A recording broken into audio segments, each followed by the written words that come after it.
हमारे कई जिले पूरी तरह से नियंत्रित हो गए।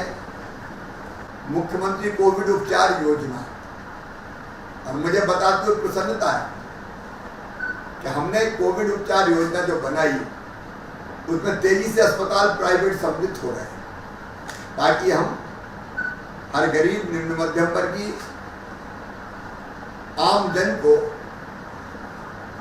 कोविड का इलाज निःशुल्क करवा के दे सके। हमें सफलता उस योजना को लागू करने मिल रही है। हमने सभी गरीबों को 3 महीने का निःशुल्क राशन देने का फैसला किया। 2 महीने का माननीय प्रधानमंत्री जी ने फिर ऐलान किया, तो ये 5 महीने का निःशुल्क राशन 3 महीने में मिलेगा जनता, क्योंकि 2 महीने तक डबल मिलेगा।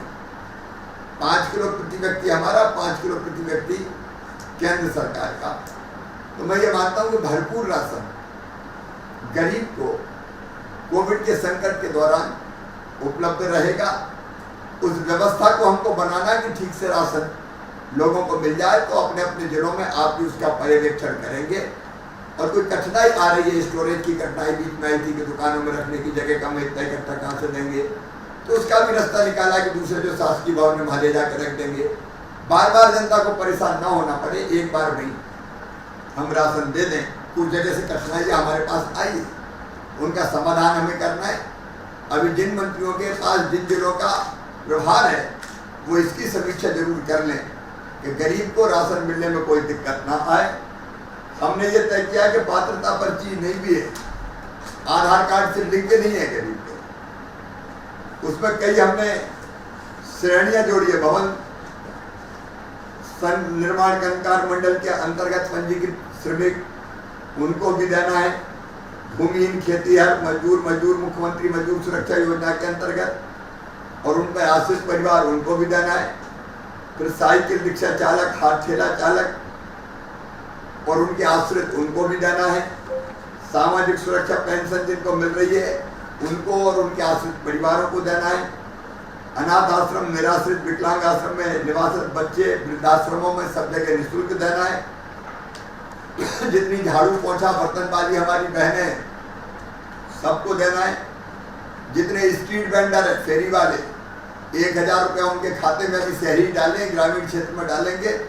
तो ये फेरी वाले भी सारे जितने छोटे छोटे व्यापारी दुकानदार हैं, कई श्रेणियां उसमें आती है, ये सारे फेरी वालों को भी, स्ट्रीट वेंडर को भी ये निःशुल्क राशन मिलेगा।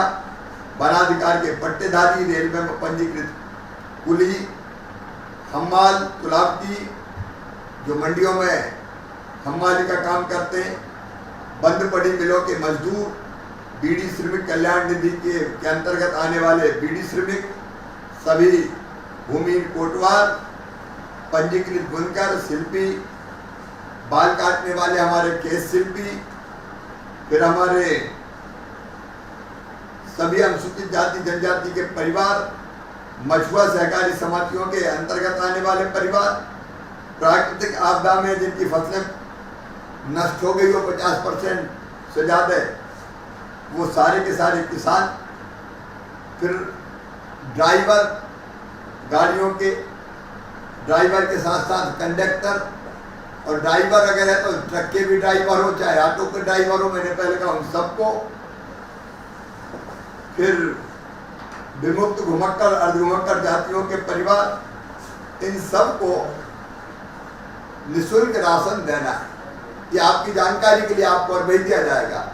ये दायरा हमारा इतना बड़ा है कि कोई भी जिसको आवश्यकता है, चाहे वो छोटा छोटा व्यापार करने वाला हो, स्ट्रीट वेंडर, गांव का, शहर का, और चाहे हमारे गरीब भाई बहनों, सबको व्यापक पैमाने पर राशन देने की व्यवस्था है।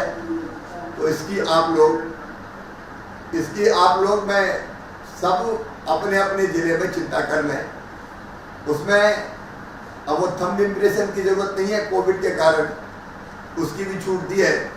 थोड़ी नज़र जरूर रखें ताकि दुरुपयोग ना हो जाए, उसकी नज़र हम लोग रखेंगे।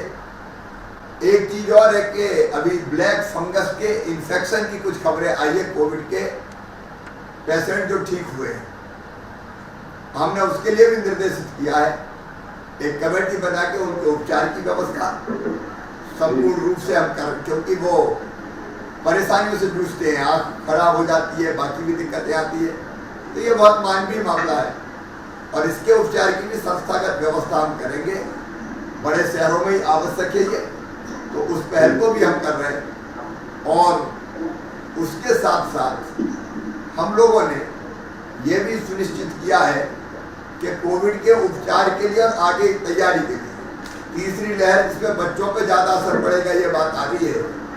अब आती कि नहीं आती हम तो लहर ही ना आने दें, हमारी कोशिश तो ये रहेगी, लेकिन उसके लिए पर्याप्त मात्रा में ICU bed, oxygen bed, isolation bed, उसको बढ़ाने का काम हमारा लगातार जारी रहेगा।